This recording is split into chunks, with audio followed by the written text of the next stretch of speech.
नमस्कार विद्यार्थी मित्रांनो, आपण आलेला आहे प्रकरण 7 ज्याचं नाव आहे भिंगे व त्यांचे उपयोग। मित्रांनो, हा चॅप्टर अतिशय महत्त्वाचा आहे। मित्रांनो, प्रकरण 4 प्रकरण 7 आणि प्रकरण 9 हे तिन्ही चॅप्टर तुम्ही केला असाल चांगल्या प्रकारे, अतिशय मस्तपैकी जर केला असाल, तुम्हाला 20 मार्क ह्या तिन्ही चॅप्टरमधून भेटतात। त्यासाठी मित्रांनो, ह्या व्हिडिओ पूर्णच्या पूर्ण शेवटपर्यंत बघत चला, जेणेकरून तुम्हाला सर्वचे सर्व प्रश्न कसे येतील हे संकल्पना समजण्यात मदत होईल। मित्रांनो, चला सुरू करूया जास्त वेळ न दवडता। प्रश्न क्रमांक 1 व्याख्या आली। मित्रांनो, ह्या चॅप्टरमध्ये म्हणजे ह्या प्रकरणामध्ये सर्वात जास्त व्याख्या तुम्हाला विचारण्यात येते। मित्रांनो, साठी व्याख्या नंबर 1, वक्रता केंद्र म्हणजे काय, वक्रता त्रिज्या म्हणजे काय, मुख्य अक्ष म्हणजे काय, प्रकाशीय केंद्र म्हणजे काय, मुख्य नाभी म्हणजे काय, नाभी अंतर म्हणजे काय, भिंगाची शक्ती काय आहे, विचलन काय आहे, हे सर्व व्याख्या तुम्हाला लिहायचे आहेत मित्रांनो चांगल्या प्रकारे। तर की हा चॅप्टर मधलं काही आपल्याला म्हणजे 100% आपल्याला हे माहित नाही कोणती व्याख्या येईल, त्यासाठी सगळे व्याख्या पाठ करून टाकायची। सर्वात पहिल्या नंबरला कोणती व्याख्या आली तरी लिहिता येते आपल्याला, ठीक आहे मित्रांनो। फरक स्पष्ट करा। सर्वात जास्त वेळ झालेला आहे मित्रांनो, मला वाटते सर्वात मोस्ट इम्पॉर्टंटचा स्क्वेअर आपण म्हणूया।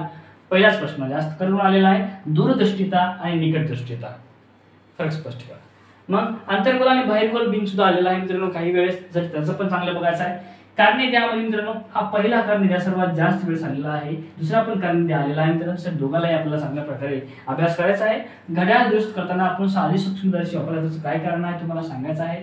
आणि डोळ्यापासून 25 सेंटीमीटर पेक्षा कमी अंतरावर ठेवलेली वस्तू निरोगी डोळा चांगल्या प्रकारे म्हणजे सुस्पष्टपणे पाहू शकत नाही, ह्याचं पण तुम्हाला करायचं आहे। मित्रांनो, प्रश्न जरी तुम्हाला छोटे दिसत असतील पण यांचे उत्तर चांगल्या प्रकारे मोठे आहेत मित्रांनो, त्यासाठी आपल्याला प्रॅक्टिस करणं गरजेचं आहे। नेक्स्ट मित्रांनो, मानवी डोळ्याची आकृती तुम्हाला मित्रांनो जर समजा फॉर एक्झाम्पल मानवी डोळ्याची आकृती काढा म्हणतच नाही 100% तर, कारण की खूप जास्त अवघड आकृती आहे, तेवढ्या अवघड आकृती तुम्हाला काढणं अशक्य असते, त्याच्यामुळे हे प्रश्न येत नाही। परंतु ह्या आकृती काढल्यानंतर तुम्हाला मित्रांनो याच्यामध्ये काही बारीक व्याख्या आहेत, ते व्याख्या तुम्हाला कसं समजणार आहे तुम्हाला एकदा तुम्ही ट्राय करून बघा, एक आकृती काढून बघा, नंतर तुम्हाला व्याख्या 100% त्याच्यामध्ये समजतील। त्यासाठी तुम्हाला आकृती काढणं आवश्यक आहे। बोर्डामध्ये आकृती काढा येणार नाही, परंतु त्याचे कार्य लिहा, त्यांची बारीक व्याख्या लिहा, त्याची नावे लिहा सुद्धा येऊ शकते मित्रांनो, त्यासाठी तुम्हाला चांगल्या प्रकारे बघायचं।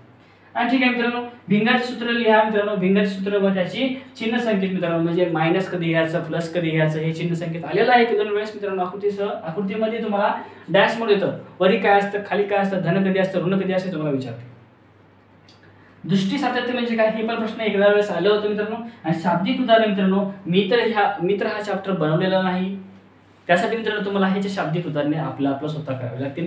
जेणे मला वाटतं की मित्रांनो ह्यामधील शाब्दिक उदाहरणे जे आहे मित्रांनो चांगल्या प्रकारे तुम्हाला आले पाहिजे, म्हणजे पाठाखालचे चांगल्या प्रकारे प्रॅक्टिस करा, पाठामधले करायची गरज नाही, पाठाखालचे चांगले करा, जेणेकरून तुम्हाला चांगले मार्क पडायला पाहिजे। मित्रांनो, अजून एक गोष्ट मित्रांनो, ह्या चॅप्टरमध्ये सध्याला म्हणजे ह्या 2 वर्षांमध्ये एक पॅटर्न आलेला आहे, ते पॅटर्न एक नवीनच प्रकारचं पॅटर्न आहे, त्याच्यामध्ये प्रश्न कसा विचारतो तुम्हाला सांगतो, एकच मिनिट थांबा मित्रांनो। आकृती बघा तुम्ही मित्रांनो, ही आकृती आलेली आहे बघा, तुम्हाला ह्याच्यातले नाव गायब करते मित्रांनो, ठीक आहे, हे नाव तुम्हाला पाठ पाहिजे मित्रांनो, ठीक आहे। तर हे पण आकृती तुम्ही चांगल्या प्रकारे बघून घ्या।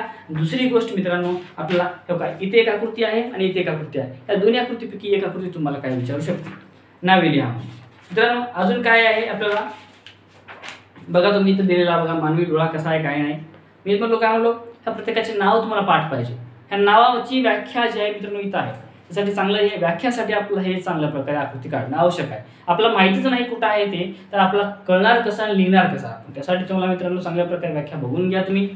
आणि मित्रांनो बघा इथला प्रॉब्लेम जो आहे की नाही, 1/f बरोबर ह्याच्यासोबत अशा प्रकारचे प्रॉब्लेम विचारते, बाकीचे एकच फॉर्म्युला पॅटर्न आहे अशा प्रकारचे विचारणं। अजून एक मित्रांनो, भिंगाची शक्ती जी आहे ते कशामध्ये मोजतो आपण, त्याचे एकक लिहा, असं पण बारीक छोटे प्रश्न येते तुम्हाला। आणि दुसरी गोष्ट मित्रांनो, सर्वात जास्त वेळेस विचारलेला आहे हे बघा, हा तुम्हाला ब्ल्यू कलरचा बॉक्स दिसत असेल मित्रांनो, हा बॉक्स सर्वात जास्त वेळेस विचारतात बघा। इकडे पण बॉक्स आहे, पण हा बॉक्स विचारला नाही जास्त, इकडचा बॉक्स विचारला नाही, परंतु हा बॉक्स म्हणजे 100% विचारत आहे मित्रांनो। याच्यामध्ये एखादी एक ब्लँक करता याचं नाव लिहा म्हणता, याचं ब्लँक करताचं नाव लिहा म्हणताय, तर ह्या बॉक्सला सर्वात जास्त वेळेस आपल्याला बघायचं आहे, म्हणजे पाठ चांगल्या प्रकारे करायला पाहिजे, म्हणजे हे कशा प्रकारे आहे काही नाही सर्व चांगल्या प्रकारे दमाने समजून घ्यायचं आहे मित्रांनो। टाइम लागेल मित्रांनो, ह्या चॅप्टरला जास्त टाइम लागणार आहे, किमान 2 दिवस तुम्हाला ह्या चॅप्टर द्यावे लागतील। दोन दिवसामध्ये तुम्हाला चांगल्या प्रकारे याची प्रॅक्टिस होऊन जाईल मित्रांनो. आणि हे मित्रांनो आपल्याला बघा तुम्ही प्रकाशाच्या आकृतीमध्ये तुम्हाला काही नियम होते बघा, 3 नियम सांगू बघा. त्यासाठी इतर 3 नियम आहेत. त्या 3 नियमापैकी एखादी एक नियम तुला आकृती देईल, आकृती काय सांगते तुम्हाला विचारत येईल मित्रांनो. त्यासाठी हे पण नियम अतिशय चांगल्या प्रकारे पाठ करायचा आहे. ठीक आहे. मुख्य नाभीतून कधी जाईल, मुख्य नाभीतून कधी जाणार नाही, हे सगळं आपल्याला काढायचं आहे मित्रांनो. हे जर तुम्ही पाठ केला तर तुम्हाला ह्याच्यामध्ये सर्व आकृती जमेल. हे जर पाठ केला नाही तर याची आकृती जमणार नाही मित्रांनो. ह्या चॅप्टरमध्ये काय येईल याची काहीच गॅरंटी देऊ शकत नाही, कारण की हा चॅप्टरच असा आहे की ज्याची काही गॅरंटी देऊ शकत नाही मित्रांनो. त्यासाठी सर्व चांगल्या प्रकारे चॅप्टर पाठ करा. ज्याने खरंच अभ्यास केला नाही मित्रांनो आतापर्यंत, जो विद्यार्थी आतापर्यंत ह्या चॅप्टरचा अभ्यास केला नाही तर कृपया करून ह्याच्यामध्ये पडू नका, कारण की हा चॅप्टर जर करायला बसलं तर डोकं उठून जाते मित्रांनो. खरं सांगायला काय आहे, कारण की हा चॅप्टर मित्रांनो क्लिष्ट आहे. बाकी सर्व चॅप्टर करा मित्रांनो. हे चॅप्टरचे फक्त MCQ किंवा एका वाक्यात करा, बाकी सर्व चॅप्टर करा मित्रांनो, जेणेकरून तुम्हाला ऑर मध्ये जर प्रश्न आला तर तुम्हाला लिहिता येईल. हे माझं सांगणं आहे.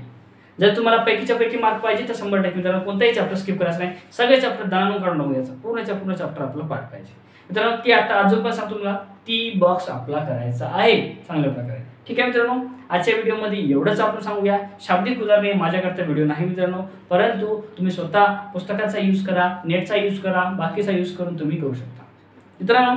सांगणं एवढं सुद्धा मित्रांनो, हा चॅप्टर 7 मार्कला येऊ शकतो विकल्पासहित, म्हणजे ऑप्शन सहित मित्रांनो. आजच्या व्हिडिओमध्ये एवढंच आहे. भेटूया आपण पुढच्या व्हिडिओमध्ये पुढच्या चॅप्टरसोबत.